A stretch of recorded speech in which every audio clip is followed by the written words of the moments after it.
Right, so today I want to show you guys something. A couple of things turned up. So we're going to get some jobs, well, a little bit done today with what's turned up here. Check this out. What? Look at that.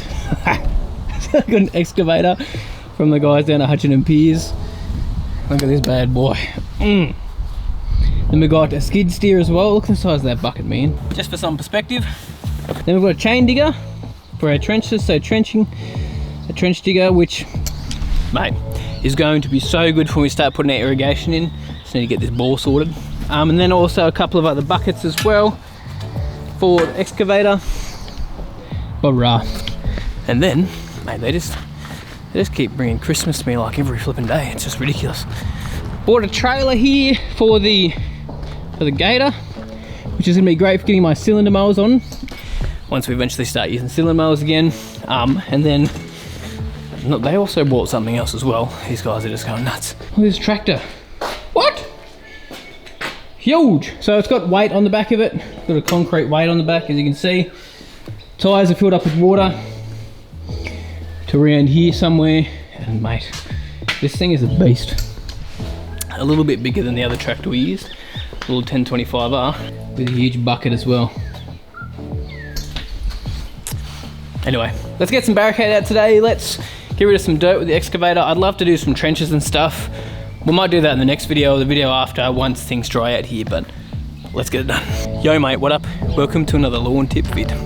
So again, I just want to give the guys at Hutchin and Piers a huge shout out. Again, they did not ask me to shout them out. I'm just doing it because this stuff is just ridiculous.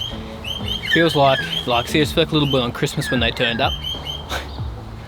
Absolutely silly, but so obviously the plan is to build my par 3 with all this gear, do some drainage around the place, put some irrigation in, which, you know, see how we go with all that.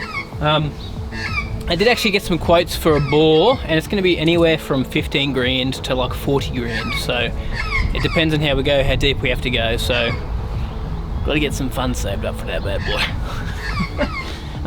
But today I want to use this excavator just here, I pronounced it right. The E36ZS. I want to use that just to get rid of that dirt pile that's over there from when we cleaned out this car park just here. So we'll get the gator, bring it across, just put some dirt into the back of the gator and chuck it out in the paddock somewhere, or you reuse that dirt again in the future, maybe a bit up a tee box or something like that. But just so you guys are aware, I am not very experienced with this sort of gear, so I'm going to learn as I go along. I've been watching a lot of YouTube videos on how to use it all. Let's see how my skills go. But I had a little go on the weekend when it was raining, and it's sort of like muscle memory. The more time you spend with it, the better you're going to get at it. It's like anything, like that's how I learn on tractors and other machinery, is just spending a bit of time with it. So let's get the gator out, let's start using this, let's just have some fun with these toys.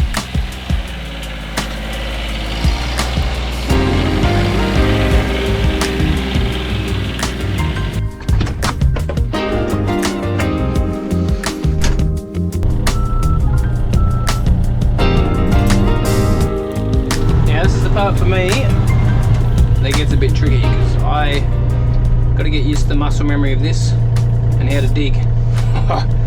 Let's see how we go. Come here, boy. You did. So now I'm gonna pull that. Yep, that's right. Just look at that. I feel like that needs to be sideways actually.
Yeah, well, the back of the gator ain't very big to get that in there. Probably need the smaller bucket on it. It's probably a smart thing to do.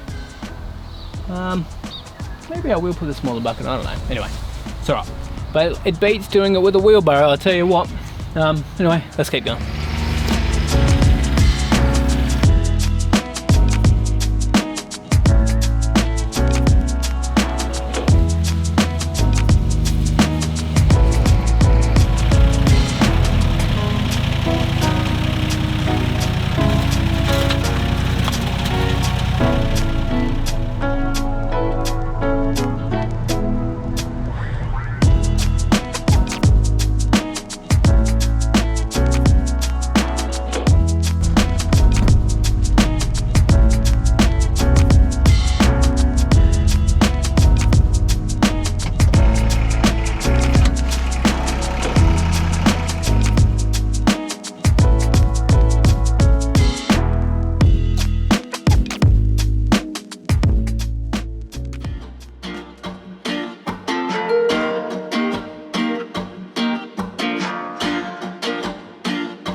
Now.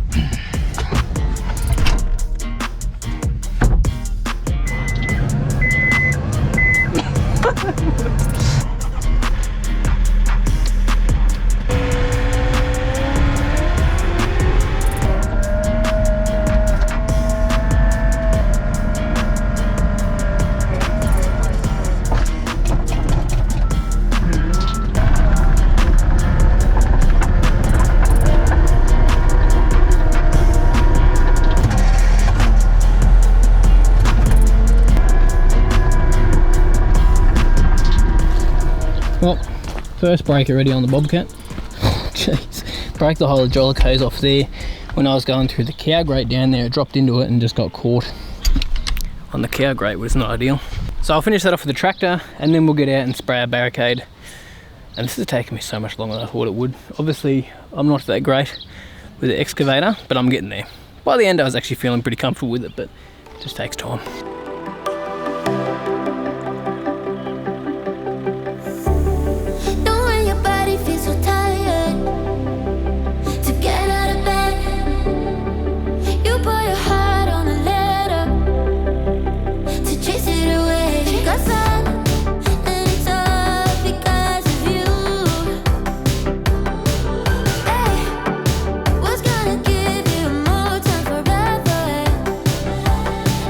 They say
Well, that all took a lot longer than I thought it would. Getting used to all the new machinery, excavator, bobcat, which I wish I didn't break that hose, man.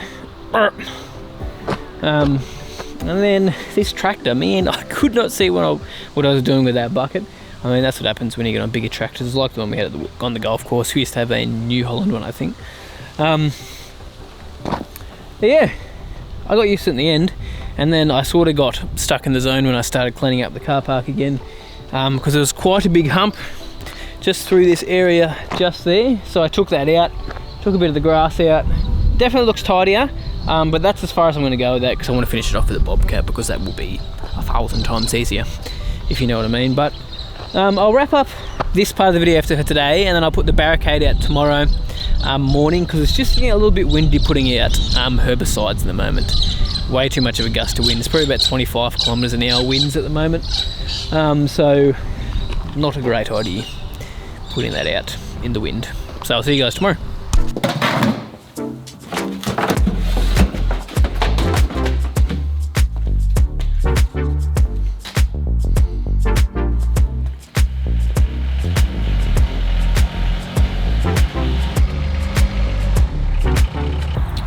Right, so today we're getting some Barricade down, as I told you guys yesterday. So this is the product here, Barricade. So this is a pre-emergent. So let me explain to you guys that don't know what a pre-emergent is, what it is, and why we use it this time of year. So Barricade and other pre-emergents are great products because they're going to stop weeds coming into your lawn in springtime and in winter time as well. So normally this time of year we've got weeds like paspalum, crow's foot, summergrass, crabgrass, which is basically the same thing as summergrass, germinating this time of year, and this pre-emergent is actually going to prevent those weeds from coming up through the soil and infesting your lawn.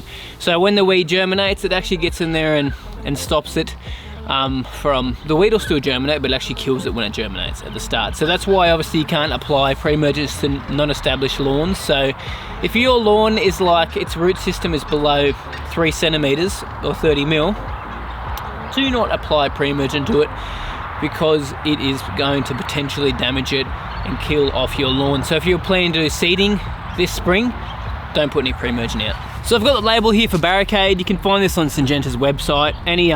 Make sure you always do read your label as well when you're looking at these pre-emergents, herbicides, insecticides, anything that you apply, even fertilizers, wetting agents. Make sure you always read the label. I highly recommend you do. Now, a couple of things to notice just here. Do not blend Barricade onto dry fertilizer or any other granular material. So don't put it on top of your granular ferts. Don't apply on an aircraft. We're not going to be doing that today. Don't apply to turf under stress.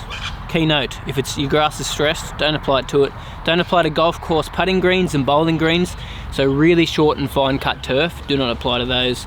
Don't apply to newly seeded lawns, sodded lawns or sprigged lawns, so sodded turfed lawns for us guys in Australia. Delay the application until turf is 100% cover and the root system is developed beyond 3 centimeters. So I was saying that before. Do not apply if heavy rain has been forecast within 48 hours. Don't apply to waterlogged soil. So that's why I've waited till today to do it, because I've had silly amounts of rain over the last little bit. Do not irrigate to the point of runoff. Yeah, and do not apply to turf, it's not well established. There you go. So you also want to make sure you apply this when it's not windy, and you also want to make sure you wear your proper PPE. So let's get our boots on, our gloves on. I wear some glasses to protect our eyes in case any spray gets in there, and let's apply this. So today we've got the Barricade, which I'll put out at 30 mil per 100 square meters. That's the application rate we're going for, and I'm also going to put out some wetting agent as well, as you can see just there. So put that out just so it gets down into the soil a little bit better and distributes evenly across that soil surface. That's the reason for doing that, just to break the surface tension a slight bit, because that's what wetting agents do. Break the surface tension, allow water and products to get down below the thatch layer if you have some sometimes. Just a little bit easier. And then we need to water this in afterwards. So let's mix it up, get a PP on. Let's go.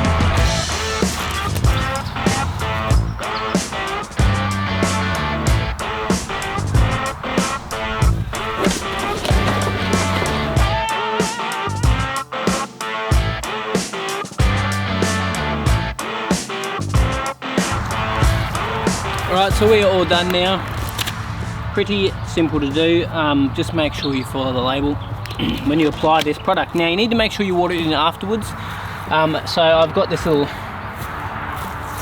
Sumi soaker just here, which I'm going to put out, which is luckily the perfect length across this whole area. Now just another quick tip, this thing lasts up to 6 months. If you go the lower rates, like 20 mil per 100 or 15, you're probably only going to get 3 to 4 months out of it. Possibly. When I was in town, I used to go about 20 mil just so I could put some seed down about 4 months afterwards. You know, I always got germination at that point, so yeah. So once this fills up, I'll show you. It should reach, probably actually hit the house, I might have to back off the pressure a little bit. But yeah, great way to save water because it's such fine droplets. Probably can't even see them on camera. Oh, you can just. Look at that. Let's just see how it happens. Alright, well I was a little bit wrong about that. The water pressure isn't that great at all here because it's gravity fed from a tank up the top. In the house got a pump, but anything outside the house doesn't by the look of it. So you can see it's only going to there. So I'm gonna have to move this hose this way a bit and then do a second time at the bottom of the hill.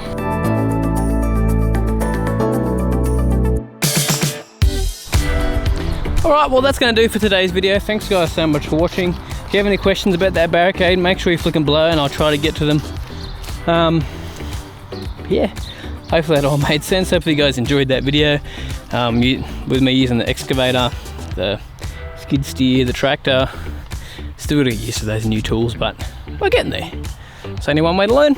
Anyway, thanks guys for watching and I'll see you guys in the next one.